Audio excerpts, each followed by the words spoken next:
اللہ رب العالمین والصلاة والسلام علی سید المرسلین وعلی آلہ واصحابہ واہل بیتہ واولیاء امتہ اجمعین۔ قال اللہ تبارک و تعالی فی القرآن المجید والفرقان الحمید هو الذی بعث فی الامیین رسولا منہم یتلو علیہم آیاتہ ویزکیہم ویعلمہم الکتاب والحکمہ آمنت باللہ ورسولہ وصدق اللہ المولانا العظیم۔ بزرگوں، دوستوں اور عزیزوں، اللہ سبحانہ تعالیٰ کا بڑا شکر اور احسان ہے کہ صحت اور عافیت کے ساتھ، ایمان اور اعتقاد کے ساتھ ہم سب اس کے گھر میں حاضر ہیں اور ہمارے نامہ اعمال میں ایک جمعے کا اور اضافہ ہو رہا ہے۔ دنیا کے حالات، لوگوں کی پریشانیاں، صحت کا ہنگامہ، ان سب پر اگر آپ کی ایک نظر ہو تو آپ کا دل سچ مچ چاہے گا کہ ایک سجدہ شکر ادا کرے کہ اللہ تعالیٰ نے ہمیں بہت سی پریشانیوں اور مشکلوں سے حفظ و امان میں رکھا ہے۔ دنیا کے حالات بڑی تیزی کے ساتھ ایک عجیب و غریب رنگ میں رنگتے جا رہے ہیں۔ جہاں دوسرے مسائل ہیں سماجی، معاشی، سیاسی، وہیں ایک بڑا مسئلہ انسانی صحت سے بھی جڑا ہوا پوری دنیا میں توجہ کا مرکز بن گیا ہے۔ انسان آج کے دور میں یہ سوچنے لگا تھا کہ اب ہم ساری بیماری کا علاج کھوج لیا ہے، اب ہم صحت مندی کے اعتبار سے مطمئن ہو گئے۔ ایک قسم کا تکبر پیدا ہوا تھا، اطمینان لاحق ہوا تھا، لیکن آپ نے دیکھا کہ ایک بیماری ایسی آئی جس کو آج تک سمجھ بھی ٹھیک سے نہیں پائے۔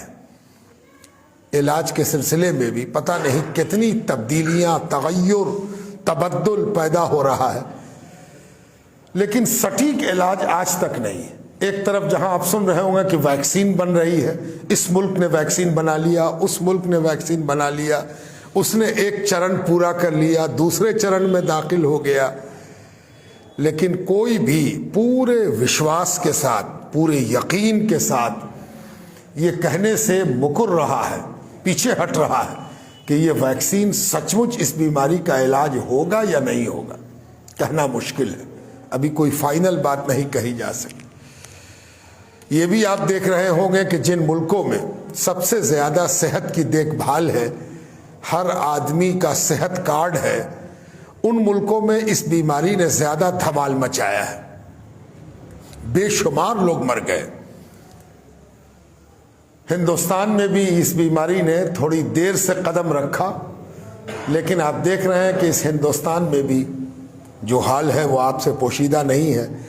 بعض ریاستیں اس ملک کی ایسی ہیں جہاں روزانہ 100 سے زیادہ موتیں سرکاری ڈاٹے کے مطابق ہو رہی ہیں، اور آپ یہ بھی جانتے ہیں کہ سرکاری ڈاٹا ہندوستان میں اس قدر ٹرانسپیرنٹ اور یقینی نہیں ہے کہ اگر وہ کوئی بات کہے تو وہ فائنل ہو۔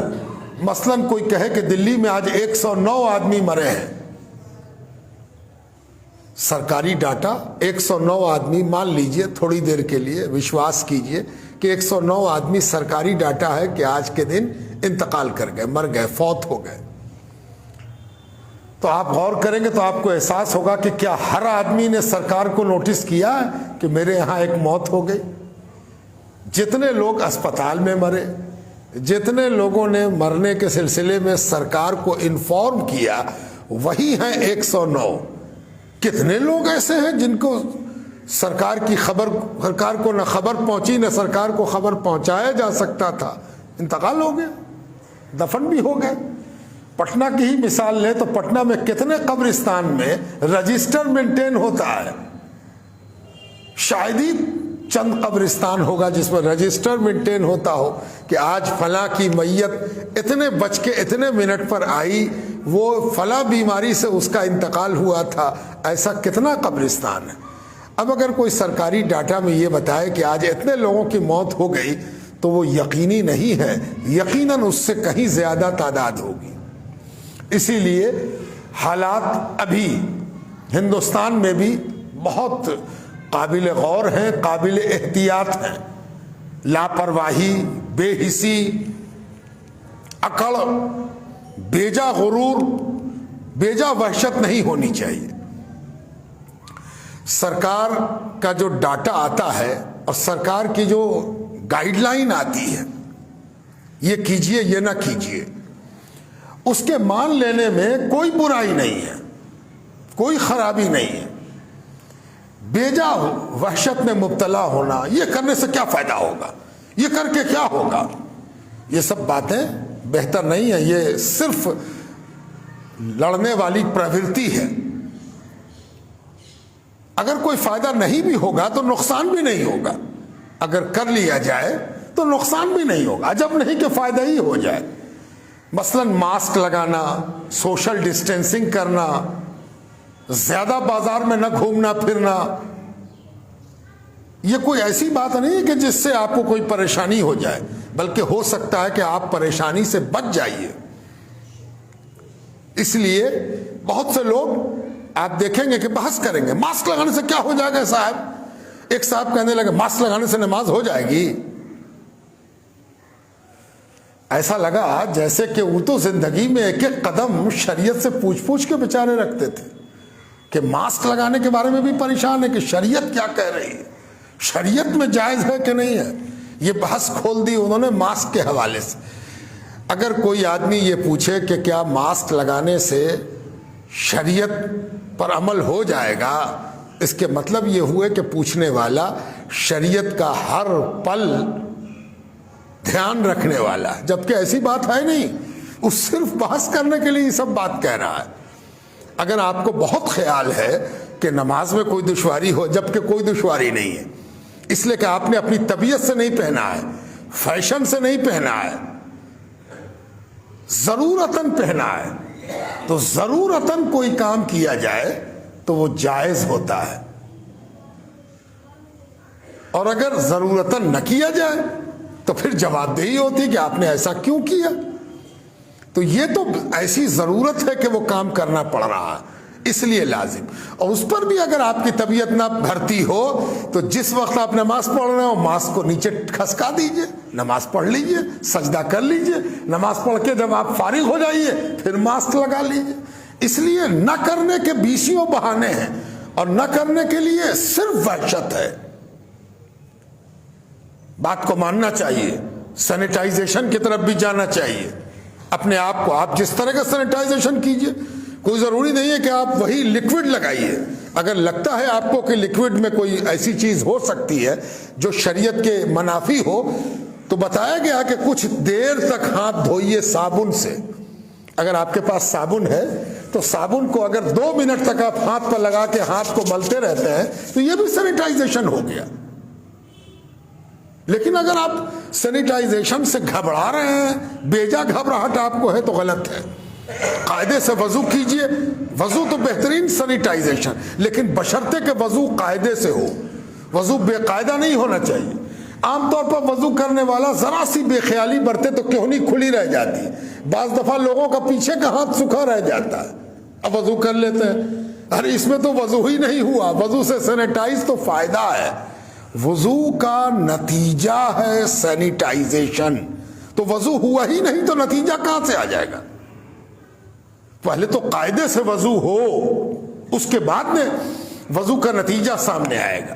اس لیے اور چھوٹی چھوٹی باتوں میں اپنی انرجی لگانے سے آدمی بڑی چیز کے لائق نہیں رہتا۔ بے مقصد کی بات، ہم یہ نہیں کرتے ہیں، ہم وہ صحیح نہیں ہے، وہ غلط ہے، یہ سب بیکار باتیں ہیں۔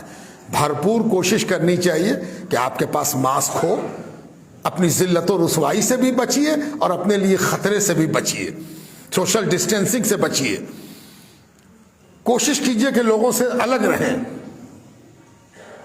جہاں ضروری ہو وہاں پر بھی الگ رہنے کی کوشش کی جائے۔ بیجا بازار میں مت نکلیے، بیجا بھیڑ بھاڑ کی جگہ پر مت جائیے۔ شادی بیاہ میں اگر جانا ضروری ہے تو گائیڈ لائن آ گئی کہ 100 آدمی سے زیادہ شادی میں شریک نہ ہو، اسٹاف ملا کے، کھانا کھلانے والا ملا کے 100 آدمی۔ اگر آپ جانا ضروری سمجھتے ہیں، دیکھیے کہ زیادہ بھیڑ ہے، سلام کیجئے، شکرانہ ادا کیجئے اور چلے آئیے۔ آپ کی اپنی حفاظت بھی شرعاً آپ پر فرض ہے۔ ایک آدمی خود اپنے آپ کو خطرے میں ڈال دے، یہ اللہ تعالیٰ نے نہیں کہا ہے، کبھی نہیں کہا ہے۔ لا یکلف اللہ نفسا الا وسعها، قرآن کی آیت، قرآن کا حکم۔ اللہ تعالیٰ نے تمہاری استطاعت، کیپیبلٹی، تمہاری صلاحیت سے باہر حکم تم کو نہیں دیا ہے۔ تم کو جو بھی حکم دیا گیا وہ تمہاری صلاحیت اور چھمتا کے بھیتر ہے، چھمتا کے اندر ہے، چھمتا سے باہر بات نہیں کی گئی۔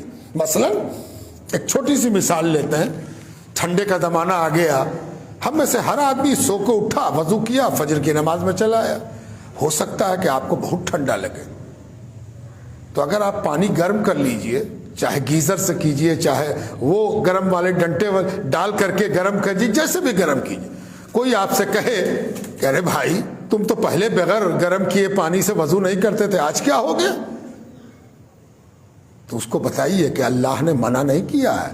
اگر ہم کو ضرورت ہے گرم پانی کی تو ہم گرم پانی لیتے ہیں، تو یہ جائز ہے، صحیح ہے، مناسب ہے۔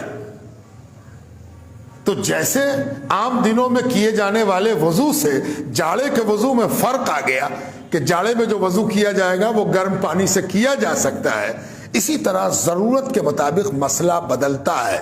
آپ اور ہم جس شریعت کے پابند ہیں، اس شریعت کے دوام اور آفاقی ہونے کی، یونیورسل ہونے کی بنیادی وجہ یہی ہے کہ اس شریعت میں لچک ہے۔ صورتحال، موقع، مصلحت، واتاورن، آوشکتا، ضرورت کے تحت یہ شریعت اپنا رنگ بدلتی ہے۔ وضو ضروری ہے، پانی نہ ملے یا پانی نقصان کرے تو تیمم کرنے کا حکم کیا ہے؟ یہ تیمم، وضو اور غسل، یہ تین چیزیں سامنے رکھیے کہ ہمارے پاس ناپاکی کو پاکی میں بدلنے اور طہارت کے حاصل کرنے کا ایک میڈیم نہیں ہے، غسل ہے، وضو ہے، تیمم ہے۔ اور یہ تین شکلیں کیوں رکھی گئی؟ اس لیے کہ اس کی ضرورت عام انسانی زندگی میں پڑے گی۔ غسل کی حاجت ہے، پانی نہیں ہے، یہ پانی کے لیے منع کیا، ڈاکٹر کہہ رہا کہ پانی پیو اور بیمار پڑے یا مر جاؤ گے، پانی مت استعمال کرو۔ تب وضو سے بھی پانی نہ ملا، وضو کیا نہیں کہ طبیعت خراب ہو جائے گی۔ تیمم، یہی تینوں مثال جب آپ سامنے رکھیں گے تو آپ کو محسوس ہوگا کہ یہ شریعت کمزور شریعت نہیں ہے، یہ بہت مضبوط شریعت ہے۔ ہمارا دین بہت مضبوط دین ہے۔ ہمیں اپنے دین کو فالو کرنے کے لیے کسی کمزوری، کمی کا احساس نہیں ہونا چاہیے۔ حالات بدلے، تقاضے بدلے، ضرورت بدلی، نیسیسٹی میں تبدیلی آئی، شریعت بھی اسی اعتبار سے ہمارے لیے راستہ دیتی ہے۔ اس کو دھیان میں رکھیے۔ اب ایک بات تمام کرتے ہوئے کہ آج 11ویں شریف کی تاریخ ہے۔ 11ویں شریف یہ اصطلاح ہے جو مسلمانوں کے سماج میں رائج ہے۔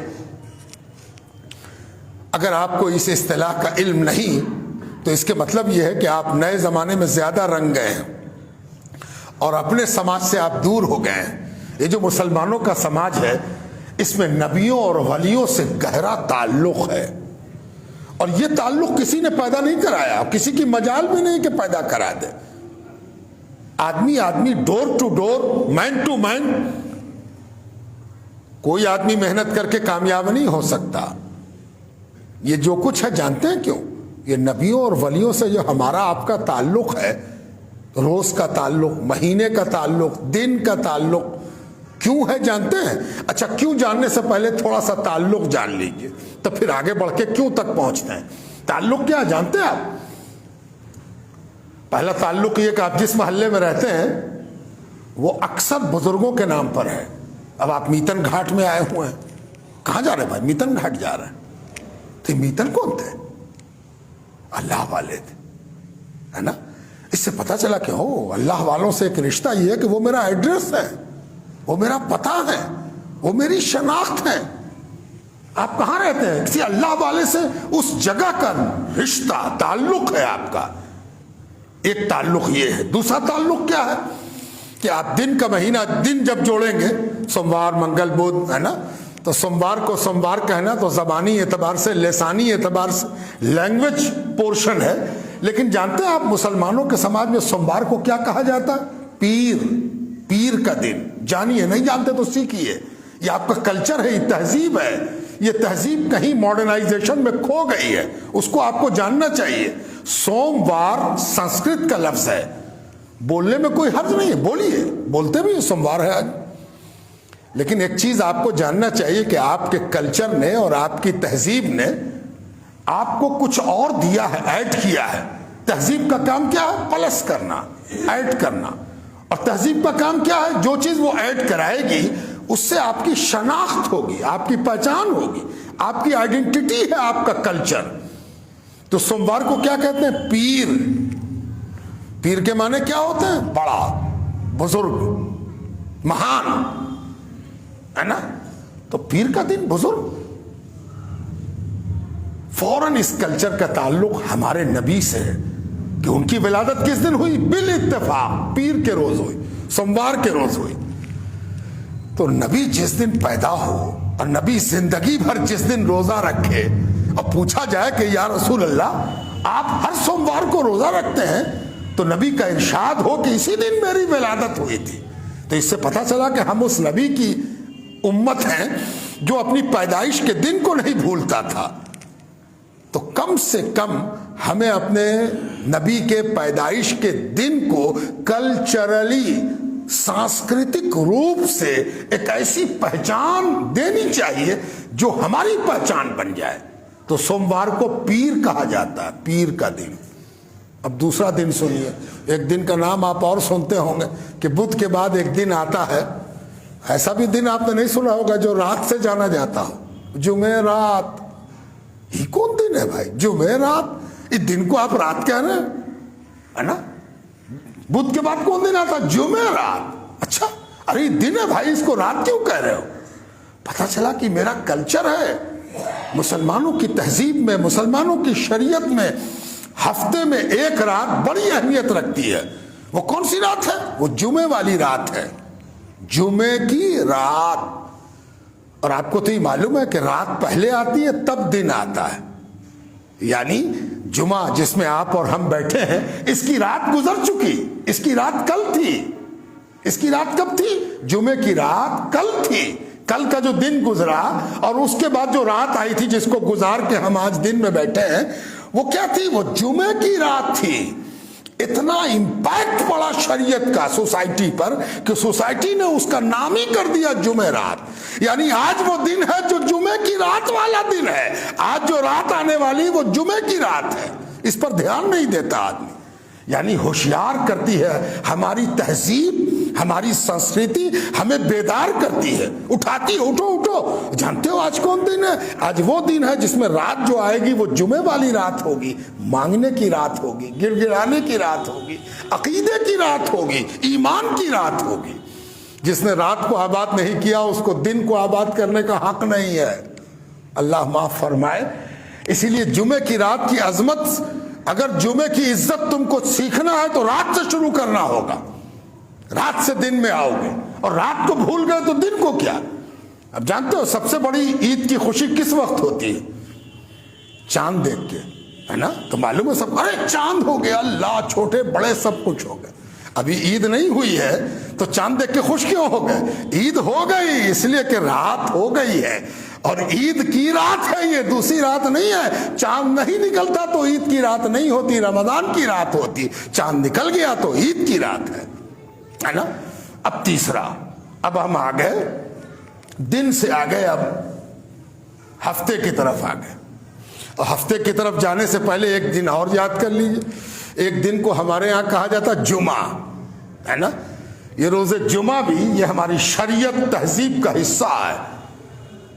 جمعہ، اس جمعہ لفظ میں یہ چیز موجود ہے کہ آج کے دن ایمان والا اکٹھا ہوتا ہے، جمع ہوتا ہے، ایک جگہ ہوتا ہے، اس لیے اس کو جمعہ کہا جاتا ہے۔ اس سے پتہ چلا کہ ہمارے دنوں کے نام پر بھی ہماری شریعت، ہماری تہذیب، ہمارا کلچر، ہماری فکر کا بھاری اثر ہے، وائٹل اثر ہے۔ اس لیے اس تہذیب کے اثر کو بھی ہمیں سمجھنا ہے۔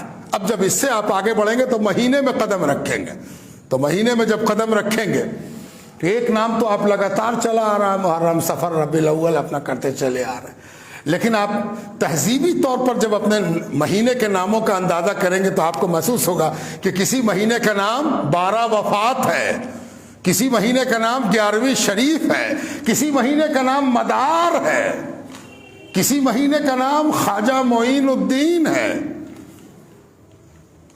یہ جو کلچر ہے، اس کلچر کو اگر کوئی نہیں سمجھ پاتا تو اس کے کلچرل ہونے پر شبہ ہے۔ کلچر کبھی بری چیز نہیں ہوتی۔ جانتے ہیں کلچر کیا ہے؟ کلچر ایک فطری عمل ہے، ایک نیچرل پروسیس ہے، ایک نیچرل ریزلٹ ہے۔ وہ کیسے؟ ایک آدمی پانی کا نل لگائے، چاپا کل لگائے یا جیسا نل لگائے، یا ایک آدمی ایک مخصوص جگہ پر بیٹھ کے وضو کرے، تو وہ کیا کرے گا؟ وہاں تک پانی لائے گا، چاہے جیسے لائے، پائپ سے لائے، لوٹے میں لائے، بالٹی میں لائے، جیسے لائے، اور کہے گا کہ پانی بہے گا تو ذرا پانی نکلنے کا بھی راستہ ہونا، ایک نالی بھی بنا دے گا۔ چلیے جناب، یہاں پر ہم روز وضو کرتے ہیں، روز غسل کرتے ہیں، روز منہ دھوتے ہیں، یہاں پر ہم پانی لایا ہے، چاہے برابر کے لیے لا دیا ہو یا لے کے آتے ہو، اور نکلنے کے لیے پانی کا راستہ بنا دیا، یہی اتنا کام ہے بس۔ اب دیکھیے کلچر کیا ہوتا ہے، تہذیب کیسے پنپتی ہے، تہذیب کس چیز کا نام ہے، اور تہذیب نیچرل ہے کہ نہیں، اس کو جاننے کے لیے جب آپ پانی لے آئے، نکلنے کا راستہ بھی بنا لیا، اور آپ نے منہ دھونا شروع کر دیا، 1 دن دھویا، 2 دن دھویا، 1 ہفتہ دھویا، 10 دن دھویا، 1 مہینہ دھویا، اس کے بعد آپ دیکھیں گے کہ جو پانی کی نالی آپ نے بنائی ہے اس کے دائیں بائیں میڑ پر ہری ہری ہری ہری گھاس نکل آئی۔ ارے یہ کہاں سے نکل آئی؟ اس کے لیے تو ہم سوچا نہیں تھا۔ تو بتایا جائے گا کہ ارے جہاں پر پانی گرے گا وہاں پر ہریالی کا پیدا ہو جانا نیچرل ہے، فطرت ہے، وہاں پر نمی پیدا ہوئی، ہریالی جنم لے گئی۔ تم نے چاہا نہیں تھا کہ یہاں پر ہریالی نکلے، لیکن تم نے جو عمل کیا تھا اس کے نتیجے میں ہریالی کا نکل جانا ایک نیچرل وے ہے، سو ہو گیا۔ بالکل اسی طرح تہذیب پنپتی ہے۔ مسلمانوں کے اندر بھی پائجامہ، کرتا، یہ خاص قسم کی ٹوپی، کبھی پلے والی، کبھی گول والی، یہ پائجامہ بھی خاص قسم کا، کبھی علی گڑھ، کبھی خالتہ، کبھی آپ نے پہن لیا شلوار، قمیض بھی کئی قسم کی، کبھی کالر والی، کبھی بغیر کالر والی، کبھی آستین میں بٹن، کبھی بٹن غائب ہے نا، کبھی جیب اوپر، کبھی جو آپ کے اسلامی عقیدے کے تحت پنپا ہے۔ آپ کے کلچر میں اور دوسری چیزوں میں فرق بھی سمجھ لیجئے۔ آپ کے کرتے میں کبھی بھی وی کالر نہیں بنے گا کہ آپ کا کلیجہ کھلا رہے، ایسا کرتا آپ نے نہیں دیکھا ہوگا۔ چاہے آپ کالر لگائیے نہ لگائیے، آستین میں بٹن دیجئے یا نہ دیجئے، آپ کے کرتے میں بند کرنے کا سب کچھ موجود ہوگا۔ آپ چاہیے تو بند کیجئے، چاہے کھلا رکھیں۔ کاہے؟ اس لیے کہ یہ تہذیب کرتے والی اسلامی عقیدے کی چھاؤں میں پنپی ہے، اس لیے یہ کرتا ہمیشہ شریعت کی پاسداری کرے گا کہ شریعت میں نماز پڑھنے کے لیے گلا چھپا ہونا ضروری ہے، سینہ چھپا ہونا ضروری ہے۔ اب آپ کھول کے رکھیے تو الگ بات ہے، بٹن موجود ہے، نماز پڑھتے وقت بٹن کو اگر لگا لیا جائے تو یہ پتہ چلے گا کہ یہ کرتا اسلامی کلچر کا آئینہ دار ہے، یعنی اس تہذیب پر عمل کر کے کوئی شریعت سے باہر نہیں جاتا، شریعت کے دائرے میں آتا ہے۔ یہ ہے تہذیب۔ تو تہذیب ہے کہ 11ویں شریف ہے، اور 11ویں شریف کو نسبت ہے دنیا اسلام کے ایک عظیم ولی شیخ عبد القادر جیلانی جو غوث العظم کہلاتے ہیں، ان سے نسبت۔ ان کے بارے میں جاننا چاہیے، پڑھنا چاہیے۔ بڑے بزرگ دنیا اسلام کے، بہت سے لوگوں کو یہ غلط فہمی ہے، وقت نہیں ہے، میں تفصیل میں نہیں جاؤں گا، صرف ایک اشارہ کر دوں۔ بعض پڑھے لکھے، پڑھے لکھے کے بارے میں بھی جان لیجئے، پڑھے لکھے 2 طرح کے ہوتے ہیں۔ ایک تو پڑھائی ان کی یہی رہ گئی ہے کہ وہ آ کے بحث کریں کہ ماسک لگانے سے کیا ہوتا ہے اور ماسک ضروری ہے کہ غیر ضروری۔ یہ پڑھے لکھے جاہل ہیں، ان سے تو اللہ ہی محفوظ رکھے۔ ایک پڑھے لکھے جاہل سے میری ملاقات ایک نکاح میں ہو گئی تھی، اتنی دیر کیا نکاح میں لوگوں نے کہ 12 بج گیا۔ مجھے نہیں معلوم تھا کہ پورا 12 بج گیا۔ جب میں نکاح پڑھانے کو کھڑا ہوا تو ایک صاحب بیچ میں سے بولے کہ حضور تھوڑی دیر رک جائیے. تو ہم نے کہا کیوں رک جائیے بھائی, اتنی دیر آپ لوگوں نے کی, 8 بجے نکاح کا وقت تھا, یہ 12 کے قریب ہونے کو آ رہے ہیں, ابھی بھی آپ کہہ رہے ہیں کہ رک جائیے. تو انہوں نے کہا نہیں حضور, اصل میں ٹھیک 12 بج رہا, گھڑی دیکھیے, اور 12 بجے زوال ہوتا ہے, اس وقت نکاح نہیں ہونا چاہیے. سمجھا آپ نے؟ تب ہم نے ان کو غور سے دیکھا کہ ارے یہ تو پرجاتی لپت ہو رہی تھی, کہاں سے نکل آئی, یہ غائب ہوتے ہوتے بچ گئے. یہ تو کون ہے, یہ پڑھے لکھے جاہل ہیں, ان کو رات میں 12 بجے زوال سوج رہا ہے. تو ہم نے پوچھا آپ کیا کام کرتے ہیں؟ میری پارچون کی دکان. کہاں؟ آرا میں. اچھا آرا میں آپ کی پارچون کی دکان ہے. تو صابن کا ریٹ ابھی کیا ہے لکس کا, ہم بتاویں گے کہ آپ بتائیں گے؟ نہیں حضور ہم بیچتے ہیں, ہم بتاویں گے. ہم کہاں, تو آپ لکس کا صابن کا ریٹ ہی بتائیے, شریعت کا مسئلہ آپ مت بتائیے, ہم سے پوچھیے.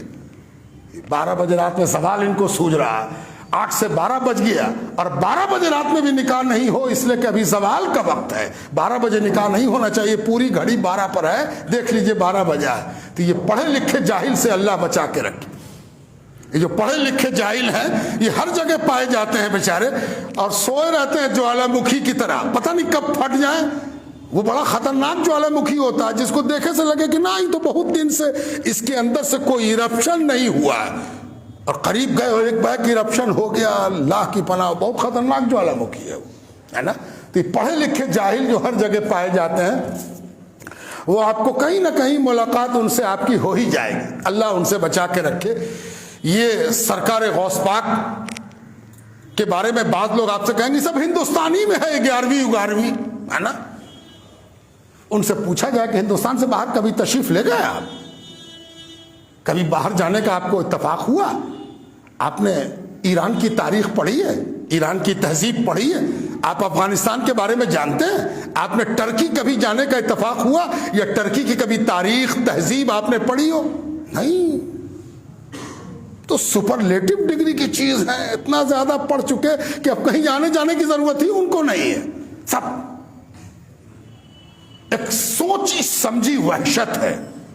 ان کو کیا معلوم کہ دنیا کے جس کونے میں چلے جائیے جہاں پرانی آبادی ہے اور جہاں کوئی قانونی بندش زبردستی نہیں کی گئی ہے, وہاں سرکار غوث پاک اور ان کی نسبت آج بھی زندہ ہے. مجھے یاد ہے کہ جب میں پہلے حج میں, شاید وہ 2003 رہا ہو یا شاید اس سے بھی پہلے, ابھی ذہن میں نہیں آ رہا, پہلے حج میں جب ہم غار حرا کی طرف بڑھ رہے تھے, جبل نور پر اوپر چڑھ رہے تھے, تو میں نے دیکھا کہ ادھیڑ عمر کے ٹرکی والے اپنے کپڑے سے پہچانے جاتے ہیں, شکل صورت سے پہچانے جاتے ہیں, وہ خاص لباس ان کا ہوتا ہے, سارے ٹرکی والے ایک ہی لباس پہنتے ہیں. یہاں کی زبان میں اگر ہم کہیں تو وہ ایک طرح کا سفاری سوٹ ہوتا ہے, سفاری سوٹ, لیکن سفاری میں وہ آدھا نہیں ہوتا, فل ہوتا, فل آستین کا سفاری سوٹ, ڈھیلا ڈھالا, اطمینان سے نماز پڑھ سکیں, سارے اعضاء چھپے رہتے ہیں, اس میں کئی جیب بھی ہوتے ہیں, وہ سامان سب ٹھیک سے رکھ سکتے ہیں. سفاری سوٹ سب ٹرکش ویسے ہی پہنتے ہیں. وہ لوگ بھی چڑھ رہے تھے, تو چڑھنے میں دشواری تھی, آسان راستہ نہیں ہے, بہت مشکل راستہ ہے, کہیں کہیں تو گھبراہٹ ہونے لگتی کہ لوٹ جائیں, اتنا مشکل ہے. اس میں ٹرکی والے لوگ زور زور سے کہہ رہے تھے, یا شیخ عبد القادر جیلانی شیئن للہ, یا شیخ عبد القادر جیلانی شیئن للہ. یعنی وہ اپنی زبان میں گویا یہ کہہ رہے تھے کہ اے شیخ عبد القادر جیلانی, اللہ کے واسطے کچھ مدد کیجئے کہ ہم بھی چڑھ جائیں, آپ تو چڑھ چکے ہیں پہلے, ہم بھی چڑھ جائیں, ہے نا, ہم بھی اللہ کے رسول کی زیارت کر لیں. تو اندازہ ہوا کہ ٹرکی میں سرکار غوث پاک سے کیسا تعلق, محبت, رشتہ, جڑاؤ موجود ہے. اس لیے یہ غلط فہمی کہ سب ہندوستانی میں ہے. ارے آپ تو ہندوستانی میں رہ گئے, اسی لیے آپ کو ہندوستان میں نظر آ رہا ہے. تھوڑا باہر نکلیے تو دنیا سمجھ میں آئے کہ اللہ والوں کے کیا کیا رنگ ہیں, کیا کیا ڈھنگ ہیں, کیا کیا طریقہ. اللہ تعالی ہم سب کو اللہ والوں سے جوڑ کے رکھے. سرکار غوث پاک کو ضرور دل و دماغ میں یاد کیجئے, ان کو جاننے کی کوشش کیجئے, ان کی مجلسوں میں شریک ہوئیے تاکہ کچھ باتیں آپ کو معلوم ہو جائیں, کچھ چیز آپ تک پہنچ جائے.